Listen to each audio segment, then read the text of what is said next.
Praise the lord. ప్రభునందు ప్రియమైనటువంటి దేవుని పిల్లలకు ప్రభు అయిన యేసుక్రీస్తు వారి నామములో వందనాలు శుభములు తెలియపరిచిన పిల్లరా, గడిచిన దినమంతా కూడా ప్రభు తన కృపా వాత్సల్యంలో భద్రపరుచుకుని క్షేమమును ఆరోగ్యమును ఆశను అనుగ్రహించి మరి నూతన దినాన్ని ప్రభు మనకు అనుగ్రహించారండి. 2024వ సంవత్సరం 11వ నెల మరి 13వ దినాన్ని ప్రభు మనకు అనుగ్రహించారు. మరి రోజు దేవుని వాక్యము, నా కను దృష్టి ఎల్లప్పుడూ యెహోవా వైపునకే తిరిగి ఉన్నది, ఆయన నా పాదములను వలలో నుండి విడిపించును. కీర్తన గ్రంథము 25వ కీర్తన 15వ చరణం అండి. వాక్యము నమ్మదగినది, పూర్ణాంగీకరణకు యోగ్యమైనది. మన పాదములు, ఆ భక్తుడు అంటున్నాడు, నా పాదములు వలలో నుండి విడిపించుచున్నాను.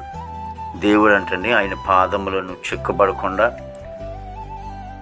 పాదములు పాపంలోకి పరిగెట్టకుండా, పాపములో శోధన అంటుకోకుండా, మరి ఆ భక్తుడికి అంటండి ఆ వలలని శోధనలోంచి విడిపించాడంట.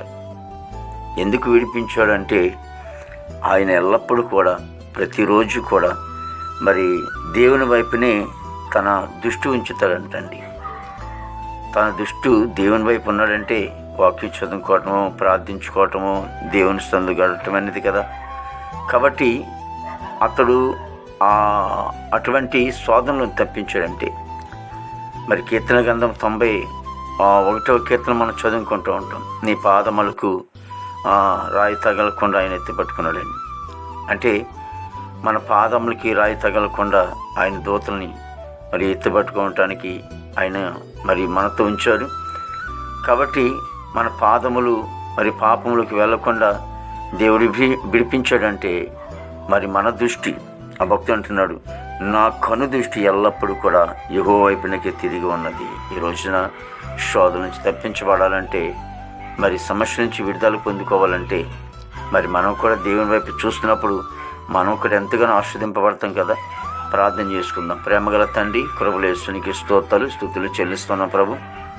గొప్ప దేవుడా, ఆశ్చర్యకుడా, నీకే స్తోత్రాలు స్తుతులు చెల్లిస్తున్నాం ప్రభు. ఇదిగో నేను ప్రభు ప్రతి కుటుంబాన్ని కూడా మీరు దీవించండి. శోధన బాధల్లోంచి ఇబ్బందుల నుంచి తొలగించి దేవ కుటుంబంలో సంతోషం ఆనందం మీరు దయచేయండి.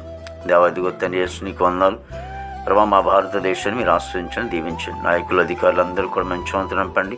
చక్కటి పరిపాలన చేయడానికి తగిన జ్ఞానం, ఆలోచన మీరు ఇవ్వండి. దేవానికి స్తోత్రాలు తండ్రి ప్రభు యేసు. మరి నాయన మరి అయినా తండ్రి యేసు నీకు స్తోత్రాలు చెల్లిస్తున్నాం ప్రభు.